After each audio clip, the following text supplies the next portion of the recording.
एक गांव में एक गरीब बुढ़िया रहती थी। वह पूरी तरह से अकेले रहा करती थी। उसका कोई भी नहीं था, ना बाल बच्चे ना कोई रिश्तेदार।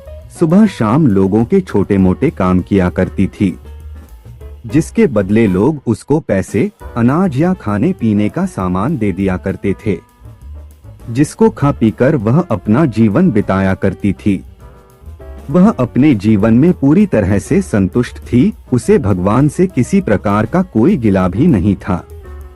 दूसरों के सामान के कारण बुढ़िया का घर पूरी तरह से सामानों से भरा हुआ था। एक बार की बात है, वे अपने घर को खोलकर घर के सामान को धूप दिखा रही थी। समय वहां से दो चोर जा रहे थे। जब उन्होंने देखा कि बुढ़िया के घर में तरह तरह का सामान भरा हुआ है, तो उन्हें बड़ा लालच आया और वे सोचने लगे कि इस घर में तो बुढ़िया अकेली रहती है, क्यों ना हम आकर इसके घर को ही साफ कर दें। माना कि सामान पुराना है, लेकिन कुछ तो पैसा मिलेगा और यह बुढ़िया अकेली हमारा कुछ बिगाड़ भी नहीं पाएगी। चोरों ने बुढ़िया के घर को अच्छी तरह से देख लिया और समझ लिया कि उन्हें किस तरह से बुढ़िया के घर की सफाई करनी है। उसके बाद चोर अपने घर वापस चले गए। बुढ़िया बेचारी को सपने में भी यह ख्याल नहीं आया कि उसके घर में भी कभी चोरी हो सकती है, क्योंकि उसके घर में तो खुद के उसके कपड़े तक उसके नहीं थे। सब कुछ गांव वाले उसे दिया करते थे, जो वह अपने घर में रख लेती थी। खैर, कुछ दिन बीत गए और एक दिन रात में चोर अपने दो साथियों को लेकर बुढ़िया के घर पहुंच गए। कमाल की बात यह थी कि उस दिन सरपंच ने बुढ़िया को चावल, दूध और चीनी दी थी और बुढ़िया बहुत खुश थी। बुढ़िया ने खुशी खुशी अपने लिए खीर बनाई और खीर बनाकर वह उस खीर को चूल्हे पर रखकर सोचने लगी कि अभी तो खीर बहुत ही गर्म है, जबकि थोड़ी ठंडी हो जाएगी तब आराम से खाऊंगी। और अपने बिस्तर पर लेट गई और खीर के ठंडा होने का इंतजार करने लगी। लेटे लेटे उसे नींद आ गई और वे सो गई और जोर जोर से खर्राटे लेने लगी।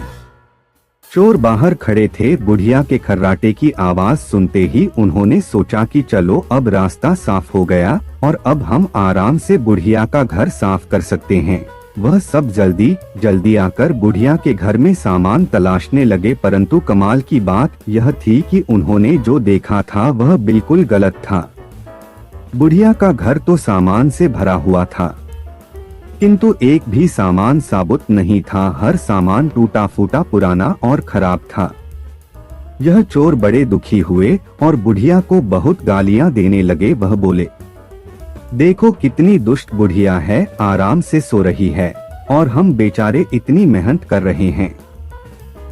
तभी दूसरे चोर की नजर चूल्हे पर रखी खीर पड़ी। गरम गरम खीर को देखकर चोर ने कहा, चलो बुढ़िया के घर कुछ और नहीं मिला तो कम से कम खीर तो है, और वह उसको खाने लगे। जब वह खीर खाकर जाने लगे तो उन्होंने थोड़ी सी खीर बुढ़िया के लिए छोड़ दी, किंतु जब उन्होंने बुढ़िया की तरफ देखा तो उसका हाथ खुला हुआ था, जैसे वह कुछ मांग रही हो। साथ ही उसका मुंह भी खुला हुआ था, जिसे देखकर चोरों ने सोचा कि बेचारी बुढ़िया लोगों से मांग मांग कर अपना जीवन बिता रही है, लगता है बहुत थक गई है और खाने के लिए खीर मांग रही है।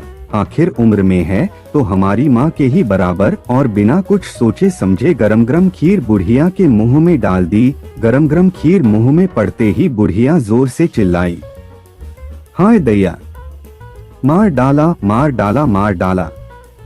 बुढ़िया की चीख सुनते ही चोर डर के जल्दी जल्दी छुपने लगे। जिसने मुंह में खीर डाली थी वह ऊपर जाकर छिप गया, एक चारपाई के नीचे और एक चारपाई के दाएं। बुढ़िया की चीख सुनते ही गांव वाले बुढ़िया के घर आ गए और पूछने लगे, क्या हुआ माँ?